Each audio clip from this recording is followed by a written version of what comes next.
मित्रों नमस्कार। आज हमारे स्टूडियो में मौजूद है राजेश अग्रवाल।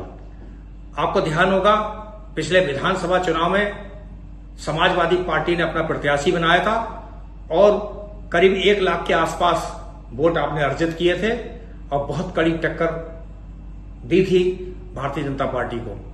दुर्भाग्य से चुनाव जरूर नहीं जीत पाए, लेकिन इस समय जो टैक्स की समस्याएं हैं, नगर निगम से जुड़ी हुई दिक्कतें हैं, उन समस्याओं को लेकर कहीं ना कहीं बरेली शहर की नगर निगम क्षेत्र की जनता का दिल जीतने में जरूर कामयाब होते नजर आ रहे हैं। ऐसे राजेश अग्रवाल हमारे बीच में आप देख रहे होंगे। आपसे बात करते हैं कि आपने सर कौन कौन से मुद्दे टैक्स के थे इन दिनों उठाए हैं, हमारे दर्शक भी जानना चाह रहे हैं। कल की बैठक में क्या हुआ? देखिए, कल की बोर्ड बैठक में तो तमाम मुद्दे हैं, लेकिन हम पिछले 4 महीने से नगर निगम में हाउस टैक्स की लड़ाई जनता के साथ लड़ रहे थे। उनका साथ लेकर हमने धरने दिए, प्रदर्शन किए, ज्ञापन दिए, घेराव किए। कई बार नगर आयुक्त जी के पास गए, कई बार महापौर जी के पास गए, सीटीओ साहब के पास गए। तो जीआईएस सर्वे जो हम सब जानते हैं पूरे उत्तर प्रदेश में लागू है, बरेली भी उसमें से एक था। और बरेली में जीआईएस सर्वे के बाद जनता पे बहुत उल्टे सीधे बिल गए, क्योंकि जो उनका जीआईएस का था मेजरमेंट वो मैच नहीं कर रहा था जनता की बिल्डिंग से। और उसमें जो सबसे बड़ी खामी थी कि वो आपत्ति मांगते जनता से, फिर इंस्पेक्टर राज शुरू होता, वहां पे टीसी से लेके नगर आयुक्त तक फाइल जाती और जनता का भारी शोषण होता। उस शोषण से मुक्त कराने के लिए हमने नगर निगम में स्वीकर फॉर्म भरवाना शुरू किए। ये अपनी बात मनवाई, और स्वीकर फॉर्म जनता जो भरेगी वो स्वीकार करना पड़ेगी, कोई जांच नहीं होगी। बरेली में स्वीकर के फॉर्म पहले भी भरे जाते थे, लेकिन वो इंस्पेक्टर राज के अंतर्गत आते थे, जैसे कि आपत्ति वर्तमान में शुरू होने वाली थी। अब एक तरह से पूरी तरह से इंस्पेक्टर राज खत्म। दूसरा, उन्होंने ये सर्वे 21 में किया था तो 23-24 का एरियर ले रहे थे। जो जनता टैक्स जमा कर चुकी थी वो भी, और जो जनता टैक्स नहीं जमा कर चुकी थी वो भी, वो समाप्त कराया। फिर उन्होंने कहा कि इस घर में जो भी मिक्स हैं घर, जिसमें दुकान है या ऑफिस है और संग में पब्लिक रहती है, तो उसको हम जो जनता की छूट है सेल्फ ऑक्यूपाइड की वो नहीं देंगे, जो 25% से लेके 32.5 और 40 तक जाती है वो शुरू कराई। जिन घरों में शटर लगे थे वो कह रहे थे कि हम शटर वाले घरों को कॉमर्शियल मानेंगे, वो समाप्त कराया, वो आवासीय ही माने जाएंगे।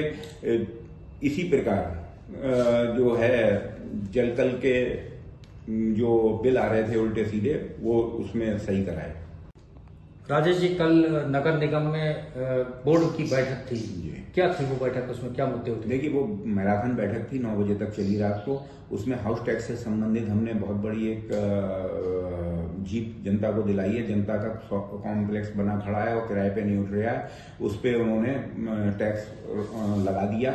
और उसका भविष्य नहीं पता कि 5 साल बाद उठेगा या 1 साल बाद, और उसमें यह भी नहीं पता छात्रावास खुलेगा या ऑफिस खुलेगा। ऑफिस का 5 गुना है, छात्रावास का 1 गुना है। तो काफी नियम कायदे के अंतर्गत वार्ता हुई, सीटीओ साहब से, मेयर साहब भी बैठे थे, नगर आयुक्त जी भी थे। अल्टीमेटली हमारी बात मानी गई। ऐसी शहर में एरियर के बिल जा रहे थे जल मूल के, वो समाप्त कराए। सुभाष नगर से लेके राजेंद्र नगर तक जा रहे थे, जबकि नियम में है कि एरियर नहीं ले सकते, वर्तमान वित्तीय वर्ष का ले सकते हो, वो भी नियम कायदे के अंतर्गत धारा 541 में जो नियम है उसके अंतर्गत कराया। ऐसी जिन इलाकों में सीवर लाइन नहीं पड़ी है, पानी की लाइन नहीं पड़ी है, वहां के अनाप शनाप बिल सीवर और पानी के आ रहे थे, वो समाप्त कराए। तमाम ऐसी बातें जो जनता के हित में हो सकती हैं। ऐसी भ्रष्टाचार के ऊपर कल बोर्ड बैठक में बहुत बड़ा आक्रमण किया। आउटसोर्सिंग में अपने मनपसंद कर्मचारी रखे जा रहे थे, उनसे रिश्वत ली जा रही थी, जबकि नियम ये है, शासनादेश ये है कि एम्प्लॉयमेंट एक्सचेंज से नाम लिए जाएंगे, वो लागू कराए। एक डॉक्टर साहब हैं, हेल्थ ऑफिसर, वो लोगों के, सफाई कर्मचारियों के और सफाई नायकों के ट्रांसफर बगैर पार्षद की शिकायत के, बगैर सैनिटरी इंस्पेक्टर की शिकायत के कर रहे थे। उनका पूरा झूठ का पर्दाफाश किया और उनका आदेश दिया गया बोर्ड के द्वारा, माननीय महापौर जी के द्वारा, कि ऐसे समस्त ट्रांसफर जो अब तक उन्होंने करे हैं निरस्त होंगे 3 दिन के अंदर। ऐसी तमाम बातें नगर निगम की कर्मचारियों के हित में थी कि जो पुराने कर्मचारी हैं उनको मूल पद से ऊपर पे काम कर रहे हैं तो उन्हें मूल पद से ऊपर के पद पे प्रमोशन दिया जाए। हाउस टैक्स कर्मचारियों का था, वो मुद्दा था, वो भी कराया। तमाम ऐसी बातें जो हो सकती हैं वो की गई। राजेश जी, अभी जोगी नवादा में एक बहुत प्राचीन रामलीला चली आ रही थी, उस विवाद में शायद आपको भी आमंत्रित किया था लोगों ने, क्या था वो?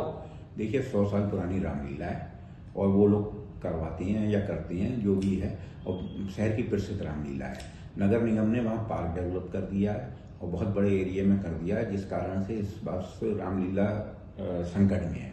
तो स्थानीय लोगों का वहाँ पे धरना प्रदर्शन काफ़ी भारी संख्या में चल रहा है। मुझ पर कुछ लोगों ने संपर्क किया, मैं पहुँचता हूँ। मेरी हल्की फुल्की बात हुई है मेयर साहब से, अभी वो इस स्थिति में नहीं है कि मैं कुछ कह सकूँ। और कल नगर आयुक्त से भी मिला जाएगा और जनता का साथ मिलेगा तो जनता के संग भी मिला जाएगा। तो उसमें बात रखनी है कि वही हमारी संस्कृति को बचाने के लिए शहर में कभी 10-15 रामलीलाएं होती थी, जो आज 2-3-4 रह गई हैं। और इस क्षेत्र में तो सिविल लाइन से लेके मॉल तक कोई भी नहीं है। तो इसमें कम से कम उन्हें पार्क में कुछ स्थान दिया जाए, ताकि रोजगार भी मिलता है। जो साल भर उम्मीद करते हैं कि अब रामलीला में दुकानें लगाएंगे, बच्चों का मनोरंजन भी होता है, अपनी संस्कृति को भी जानने का अवसर मिलता है। तो ऐसी चीजों के लिए सरकार को, नगर निगम को प्रयास करना चाहिए, ना कि उनको समाप्त करना चाहिए। इसीलिए हम गए थे। देखिए, ये थे राजेश अग्रवाल, जिनके मुंह से आप सुन रहे थे कि जोगी नवादा की रामलीला इस बार संकट में है, जिसके लिए राजेश अग्रवाल कुछ देर पहले गए थे। आप हमारे स्टूडियो में पधारे, हमसे बात की, इसके लिए बहुत बहुत धन्यवाद। शुक्रिया।